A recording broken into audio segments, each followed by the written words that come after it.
Bonjour à toutes et à tous, bienvenue, c'est Smart Impact, l'émission des entreprises à impact positif. Et voici notre sommaire. Mon invité aujourd'hui, c'est Olivier Cauveau, le fondateur de Mangrove Music, un label à but non lucratif qui se met au service de causes écologiques et sociales. On parlera du pouvoir de la musique. Pour notre débat, c'est dans l'univers de la gastronomie que je vous emmène. Comment réduire son impact carbone, favoriser les circuits courts, améliorer les conditions de travail.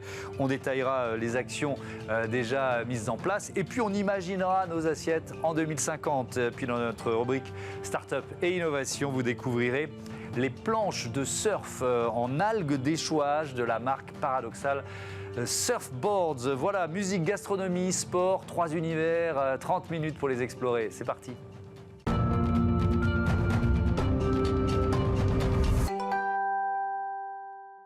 L'invité de ce Smart Impact, c'est Olivier Cauveau. Bonjour. Bonjour. Bienvenue, vous êtes le fondateur de Mangrove Music. Vous l'avez créé, lancé en novembre 2022. Pourquoi vous avez créé ce label ?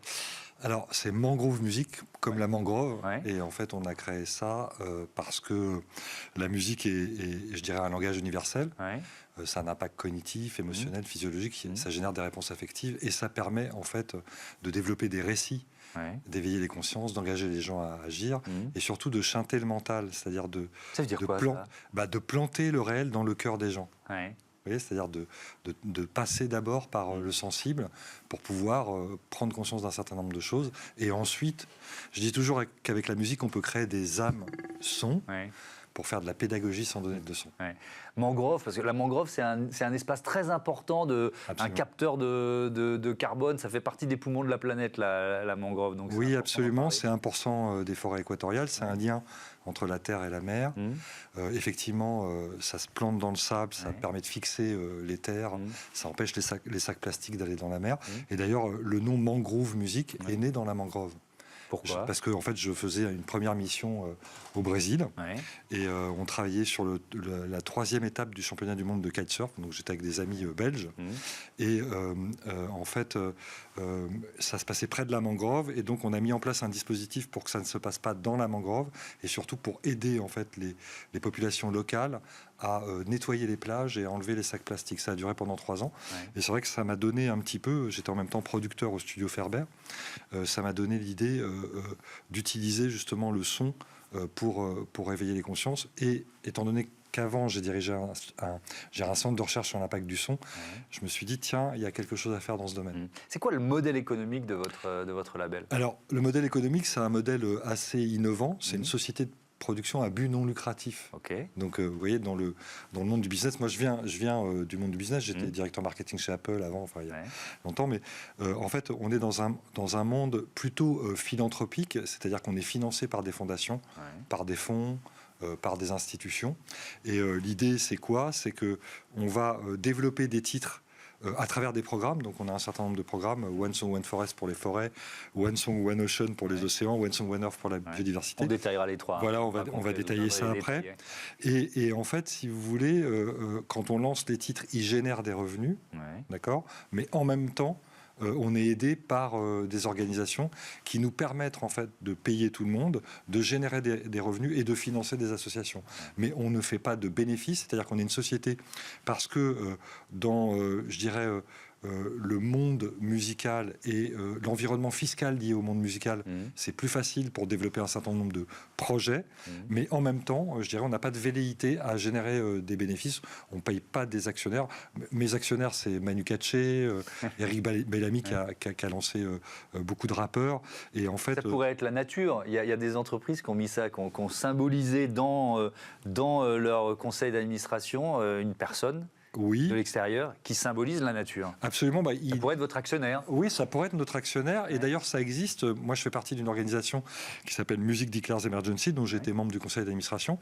Et donc, en Angleterre, avec Brian Eno, avec le musée de l'UNESCO, ils ont développé, si vous voulez, un hashtag qui permet, pour chaque artiste, quand il le fait, hashtag nature, en fait, donc ils ont réédité un album de Bowie, par exemple, et tous les droits.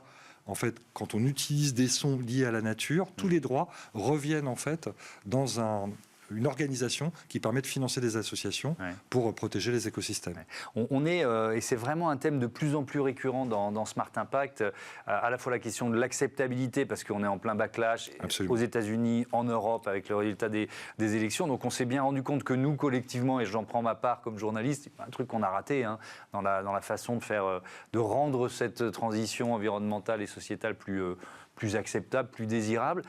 Le pouvoir de la musique là-dedans, comment vous avez commencé à en parler, mais je veux bien détailler ça. Quelle place vous lui donnez dans ce défi qui est un défi majeur? Écoutez, la musique, en fait, d'abord, du point de vue, nous, de l'humanité, le cerveau est musical. C'est-à-dire qu'en fait, la musique, c'est de l'énergie, c'est des vibrations. Je ne vais pas rentrer dans quelque chose de trop, je dirais, perché ou spirituel, mais je dirais, c'est ça. Et en fait, on ressent la musique. C'est-à-dire que c'est quelque chose qui nous touche. Alors, il y a plein d'études qui montrent ça. Je ne vais peut-être pas rentrer dans le détail, mais pour ceux que ça intéresse, il y a l'institut, il y a un institut qui dépend de McGill, en fait, qui permet... au Canada, absolument, qui est l'Institut Brahms, en fait, avec Daniel Levitin, qui travaille beaucoup sur ces choses-là. Par exemple, la musique, on utilise des stimuli musicaux pour remplacer les addictions. Vous voyez, on utilise la musique pour rechercher des maladies dans le corps humain. Et on utilise la musique, évidemment, pour des problèmes, je dirais, émotionnels, pour gérer les émotions, rythme rapide, rythme lent, suite musicale, type d'harmonie. Et en fait, c'est assez intéressant de voir comment la musique a quelque chose qui nous réunit, qui nous fédère. On le voit dans les concerts, par exemple. Quand on est dans un concert, on ressent ça. Et en fait, la musique, ça permet vraiment, à travers, je dirais, des suites harmoniques, à travers... Alors évidemment, il y a aussi l'émetteur, il y a aussi l'artiste. Vous savez, il y a une vraie relation, une corrélation entre l'artiste et les fans. D'ailleurs, nous, on dit toujours la voix des artistes, l'écho des fans. C'est pour ça qu'on crée avec la musique, non seulement on touche le sensible, mais en même temps, on fédère des communautés. Mais comment on intègre une cause? On va prendre un exemple. C'est l'année de la mer, il va y avoir le grand sommet mondial de l'océan, là, dans quelques jours, à Nice. Et donc, vous l'avez cité tout à l'heure, One Song, One Ocean. Qu'est-ce que vous avez là imaginé, créé comme album Alors là, téléchargé sur une plateforme pour se dire, tiens, en plus, je participe à cette cause, quoi. Très bonne question. Alors, le 6 juin, on sort effectivement quelque chose. Donc, d'abord, on a travaillé avec la Sorbonne, le CNRS, sur... Il y a un métier qui existe qui s'appelle la bioacoustique. Donc, la bioacoustique, c'est écouter des sons à l'aune des interactions sociales. Aujourd'hui, on est capable de comprendre. Vous savez, l'océan, c'est quelque chose de très... on ne sait pas trop ce qui se passe en dessous, on a beaucoup de mal, c'est étrange pour nous. Mais il se passe plein de choses en bas, il y a beaucoup de choses, il y a beaucoup de vies. Qui sont allés là-haut dans l'espace que tout en bas, dans le fond, dans les abysses. Et donc, si vous voulez, ces sons à l'aune des interactions sociales, donc la mégafaune, par exemple, les baleines, les cachalots, etc., émettent des sons, et on commence à comprendre en fait qu'il y a une intelligence cognitive extrêmement puissante, et puis ça nous touche. Eux, ils n'écoutent pas le son, leur perception sensorielle est très différente de la nôtre. Ils entendent le son par leur corps. Ils ne l'entendent pas par les oreilles. Sachant que nous, on entend aussi le son par nos corps, mais il n'y a que certaines fréquences qu'on sent par nos oreilles. Et donc, on a travaillé en fait avec des chercheurs sur ces sons. Et en fait, on a créé un morceau, par exemple, avec Paul Watson et un rappeur qui s'appelle L'Hémophile, qu'on va sortir là bientôt. Alors, L'Hémophile, il vient d'avoir une pleine page dans le Figaro, là. C'est un peu le nouveau Brel. Moi, je l'ai repéré. Il est absolument magnifique. Et donc, il faut savoir que Paul Watson... c'est... alors, Paul Watson, il y a l'activiste... etc. Il y a l'activiste, mais Paul Watson, il y a aussi le poète. Ah bon? Ouais, il a sorti 3 bouquins au Canada, et bon, c'est un poète anglo-saxon, au Canada et aux États-Unis. Et en fait, quand j'ai écouté ses poèmes, il y a un poème qui raconte en fait sa première rencontre. Il était chez Greenpeace, il allait avec son bateau pour empêcher en fait des Russes de tuer des baleines qui étaient en train de chasser des cachalots. Un cachalot est harponné, le cachalot fonce sur le bateau de Paul. Il se rend compte, il se regarde, il se rend compte que c'est pas Paul qui essaye de le tuer. Il passe au-dessus et il tombe dans l'eau. Paul saute dans l'eau et leurs regards se croisent. Ça change la vie de Paul. Il quitte Greenpeace et il crée, je dirais, Sea Shepherd à ce moment-là. Et donc, il raconte cette histoire dans un poème. J'ai repris ce poème. Et vous en avez fait une chanson? Et j'en ai fait un duo avec un rappeur. Et avec plusieurs niveaux de narration. Donc un premier niveau de narration qui est le poème, deuxième niveau de narration, le rappeur, troisième niveau de narration, la musique, et quatrième niveau de narration, on a raconté une histoire avec les sons des baleines et les sons des cachalots. Et en fait, quand vous écoutez le morceau, en fait, vous n'écouteriez que le son des baleines et des cachalots. À un moment, par exemple, on entend des cachalots qui pleurent ou des baleines qui pleurent, on a les larmes aux yeux. En fait, on ressent les émotions de cette mégaphone. Vous voyez ce que je veux dire? Oui, bien sûr. Et donc, le morceau va sortir. On a commencé à le tester. Il a été envoyé à plusieurs personnes et ça fait le job. Ouais. Ça veut dire qu'on va se concentrer là-dessus parce qu'on ne va pas avoir le temps de parler de forêt, etc., et de biodiversité, mais ça veut dire que c'est plusieurs contenus, c'est pas seulement de la musique, c'est pas seulement un album. C'est un concept créatif musical avec un titre et derrière, en fait, il y a énormément de choses. Il y a un clip qui va être très innovant avec voilà, on a travaillé avec des gens. On le sort. Donc le titre sort le 6, le clip sort le 13 juin pendant l'UNOC. Pendant ce salon de. Paul prend la parole devant les chefs d'État. Voilà, on a un dispositif éditorial complet avec un documentaire, un mini-documentaire de l'histoire de la rencontre entre le rappeur et Paul. On a un podcast. Chaque élément en fait de ce dispositif éditorial va être une mosaïque, je dirais, d'informations et de contenu qui va aborder en fait les sujets sous des angles différents. Par exemple, la Sorbonne avec Olivier Adam, qui est un spécialiste mondial des baleines, parle du point de vue scientifique. Paul parle du point de vue écologique. Le rappeur parle du point de vue artistique, et on fait se rencontrer tout ça. Donc pour ça, on crée une résidence. Une mini-résidence où en fait on acculture d'une certaine manière les artistes pour qu'ils puissent développer leur récit, d'accord. Et derrière on développe ce dispositif éditorial et ça va durer pendant un mois derrière le titre. Allez, ça démarre avec la sortie du titre le 6 juin. Le 6 juin. Et les fonds, en fait, merci. Les fonds récupérés par ce titre vont aller financer évidemment une association sur le terrain qui est Sea Shepherd France. Et voilà, c'est logique, la boucle est bouclée. Merci beaucoup Olivier Cauveau et bon genre à Mangrove Music. On passe tout de suite à notre débat des circuits courts dans nos assiettes.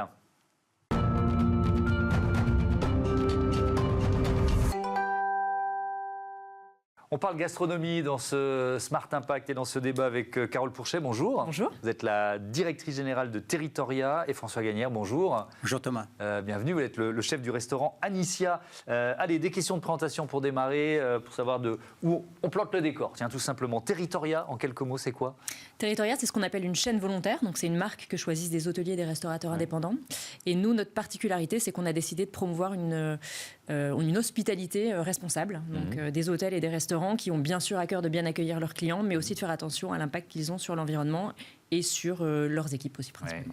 Et on verra effectivement quel levier vous activez déjà pour améliorer cet impact. Ça veut dire qu'Anicia fait partie de Territoria? Bien sûr, et même historique. Ça fait depuis de nombreuses années qu'on... C'est important. C'est important de ne pas être isolé et de se sentir épaulé. Oui. Votre restaurant, il est où? Et alors, avec quel état d'esprit vous l'avez créé? Alors, Anicia, est situé en plein cœur de Paris, dans le 6e arrondissement, rue du Cherche-Midi. Et Anicia, c'est déjà, ça veut dire beaucoup de choses. Déjà, c'est le nom ancien du Puy-en-Velay, ma ville natale. Et c'est le nom scientifique d'une légumineuse très connue, la lentille verte du Puy. C'est le nom scientifique, nom de semence de la lentille, et accessoirement un prénom féminin qui rend le lieu un peu plus subtil et raffiné. Donc ça veut dire qu'il y a là un ancrage déjà territorial, local. Il y a déjà cette promesse-là qui est importante. Oui. Pourquoi? C'est important déjà de pouvoir proposer quelque chose de cohérent aux clients qui viennent nous voir. C'est-à-dire on va raconter l'histoire d'une région, d'une saison aussi, produits de saison, produits de région, mais chez nous dans un esprit dépoussiéré. Voilà, on veut donner une carte postale en couleur de la région et pas en noir et blanc. Territoria qui est une société à mission. Oui. Carole Pourchet, déjà c'est quoi la raison d'être? Quand on regroupe comme ça des unités entre guillemets qui sont un peu qu'on pourrait imaginer un peu disparates. Alors notre raison d'être est un peu longue, mais si je la résume, elle est de promouvoir une hospitalité effectivement qui prend soin des hommes et de la planète. On s'est beaucoup posé la question d'aller jusqu'au bout de la démarche en devenant entreprise à mission, parce qu'on avait pris des engagements assez forts. On appelle ça nos adhérents, mais les maisons calculent leur bilan carbone tous les 2 ans, donnent la parole aussi à leurs collaborateurs au travers d'un label qualité de vie au travail tous les 2 ans. Et puis il y a tout un tas d'autres choses qui sont faites. Et c'est vrai que pour nous, devenir entreprise à mission, c'était comme l'inscrire dans le marbre. Oui, parce que c'est dans les statuts. C'est dans les statuts. Cette année, on va publier notre premier rapport de mission. On a un comité qui intègre des hôteliers, des restaurateurs, des voyageurs. Et c'était vraiment pour être tout en cohérence et aller jusqu'au bout. ça veut dire, et je vous poserai la même question, si on est concret, de quels engagements on parle? Donc, on a des engagements effectivement sur le calcul du bilan carbone, évidemment derrière prendre des mesures pour réduire, sur donner la parole aux collaborateurs, donc avec un label qualité de vie au travail, et nous, pour être membre de Territoria, on demande un certain niveau de distinction. Donc, les établissements qui ne respecteraient pas ces deux conditions ne peuvent pas rester ou ne peuvent pas être membres de Territoria. Et puis, de notre côté, on travaille aussi à tout un tas d'actions qui ont à cœur de sensibiliser la clientèle, par exemple sur l'impact de leur transport pour venir dans nos établissements, sur l'impact de l'assiette, avec notamment travailler avec nos restaurateurs pour proposer des offres végétales ou des offres très locales, ultra locales. Et puis, la dernière chose, c'est la promotion des territoires. On s'appelle Territoria, pas pour rien, parce qu'effectivement, ce qu'on souhaite, c'est d'avoir des acteurs qui sont engagés et qui défendent les régions de France et d'Italie, qui sont les deux pays dans lesquels on est principalement implanté. C'est une sorte de charte que vous faites signer aux... Alors, ce n'est pas une charte. Vraiment, on a, nous, nos engagements, et derrière, on a tout un tas d'équipes et nos hôteliers restaurateurs qui sont chargés de les faire respecter. Alors, on va prendre l'exemple de votre restaurant, forcément, d'Anicia, François Gagnère, sur le bilan carbone, par exemple. Comment vous l'avez calculé? Et puis ensuite, on va essayer de comprendre comment vous l'améliorez. Après, il y a comment on le calcule, justement, par les méthodes aussi de Territoria. Mais c'est vrai qu'on va déjà travailler avec le bon sens paysan. Ce qui est important pour nous, c'est produits de saison et pratiquement tout français, sauf vraiment quelques produits. Évidemment, le café vient pas de chez nous, des choses, mais c'est exceptionnel. Et on va travailler... on va travailler aussi en collaboration avec le Collège culinaire de France, ça c'est important aussi, qui est une démarche aussi militante pour ne pas discuter les prix avec nos producteurs, pour les maintenir aussi dans les zones rurales. Pour également faire qu'on mange, si on mange qualité, on va manger mieux, on va travailler aussi pour la Sécu et on va travailler aussi pour le social. Parce que ça devrait être remboursé, c'est ça? Ça devrait être remboursé, effectivement. Mais ça, c'est un point important qu'il faudrait traiter. Nous, ce qu'on va, par exemple, travailler sur la carte, si je vous parle l'exemple du silure, par exemple, c'est pas forcément un poisson à la mode, et pourtant c'est un poisson qui a tout un intérêt, c'est un carnassier qui prolifère dans nos fleuves et rivières et qui est pêché à moins de 200 ou 300 km d'ici. Et c'est à nous, cuisiniers, c'est à nous de mettre en valeur ce type de produit. On va travailler avec du cendre de la Drôme qui est élevé en aquaponie, c'est-à-dire que les déchets de l'un vont servir à la production de l'autre. Ça, c'est une méthode qui va aussi être utilisée à grande échelle. C'est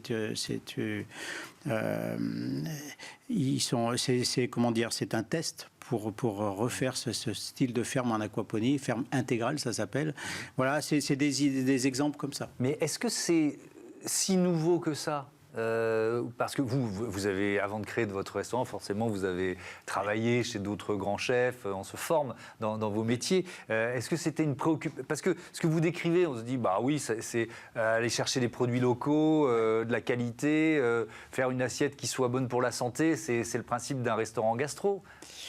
Non, pas tous. Oui, alors pas tous, parce que très loin, je dirais que l'image avant, c'était plus de travailler des produits luxe. Et aujourd'hui, on peut travailler, moi c'est l'exemple typique avec la lentille, qui est un produit noble, c'est une AOP, et à la fois c'est un produit du peuple.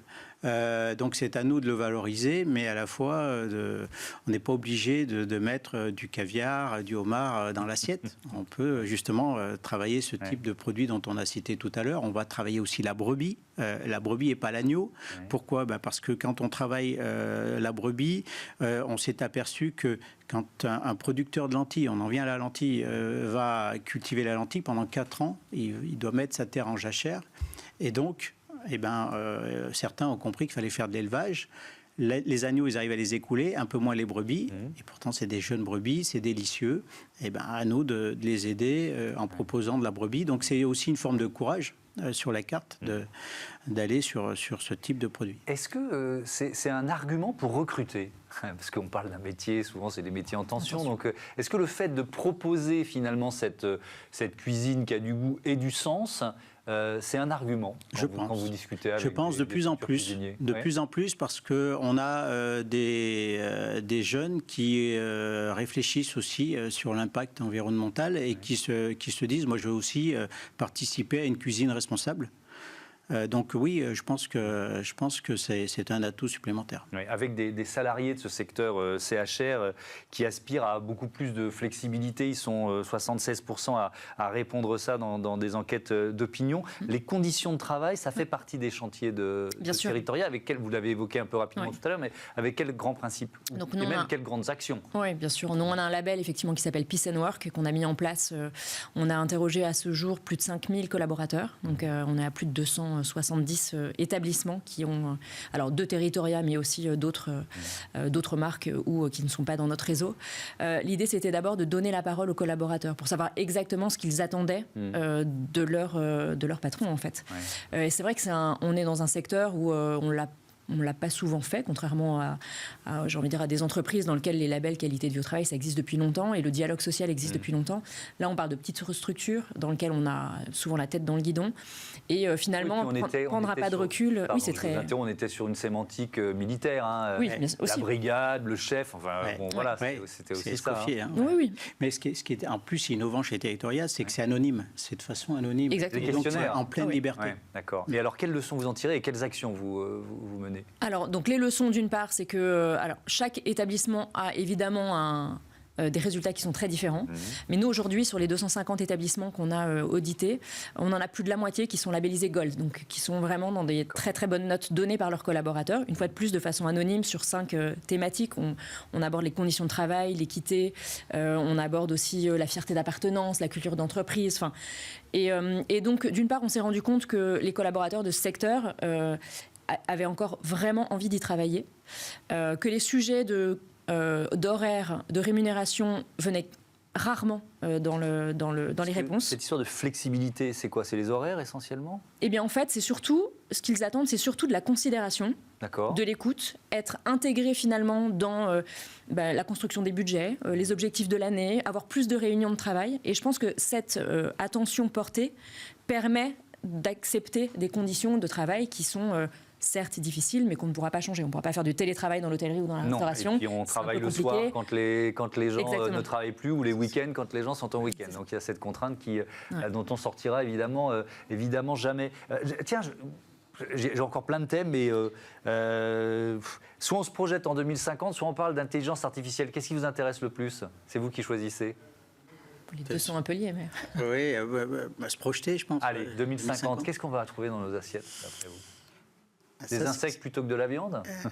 Alors, vous voyez, l'exemple du sciure, c'est typique, c'est-à-dire que voilà, on en a en abondance et il faut utiliser ce type de produit. Il faut travailler intelligemment avec la nature, pas la forcer. Et c'est important aussi de maintenir une économie rurale aussi. Donc moi, je suis plus favorable à ce type de choses. Maintenant, voilà.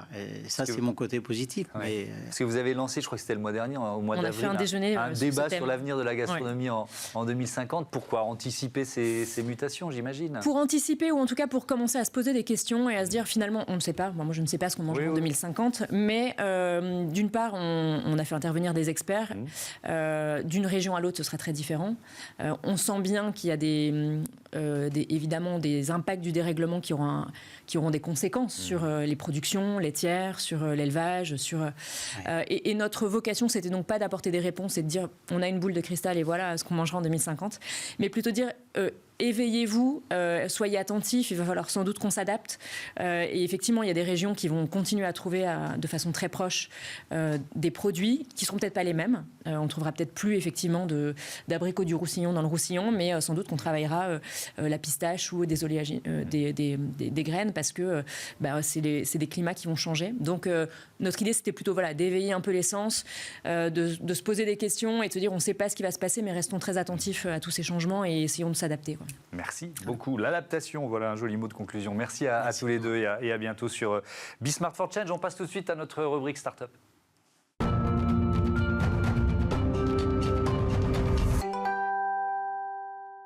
Smart Ideas avec Jérémy Lucas, le fondateur de Paradoxal Surfboards, qui est avec nous en duplex de Quimper. Vous l'avez. C'est une idée qui date d'il y a quoi, 4-5 ans. L'entreprise, vous l'avez créée il y a 2 ans. Expliquez-moi pourquoi. C'était quoi l'idée de départ? Si vous voulez, à la toute base, donc il y a 5 ans, j'ai cofondé un petit bureau d'études en conception mécanique sur Douarnenez, ville dont je suis originaire. Et à l'époque, je faisais principalement 2 choses, du dessin industriel pour des chaudronneries, métalleries et tôleries dans le Finistère.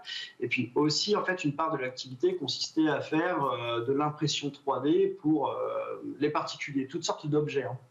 Et donc, à l'époque, j'avais un peu pour vocation à rendre cette part de l'activité qui est relativement chronophage plus rentable. C'était compliqué, voilà, de pouvoir joindre les deux bouts sur cette part de l'activité-là. Et puis aussi, suite aux remarques en fait, d'une cliente qui nous a questionné sur le choix et la qualité des matériaux qu'on employait à l'époque dans nos impressions 3D. Donc on en avait principalement 2, un fait à base de pétrole, mais très résistant mécaniquement, et un autre qui était un plastique, qui était biosourcé, fait à partir soit d'amidon de maïs ou de canne à sucre. Et puis en fin de compte, elle nous fait la réflexion que ce matériau fait à partir d'amidon de maïs, bien que bio, le principal producteur, c'est les États-Unis, avec déjà un bilan carbone pas très terrible. Et donc là, j'accélère un peu parce que le temps file, il reste 3 minutes, il faut rentrer dans le détail. Donc vous décidez de créer des planches de surf à base d'algues, c'est ça l'idée ?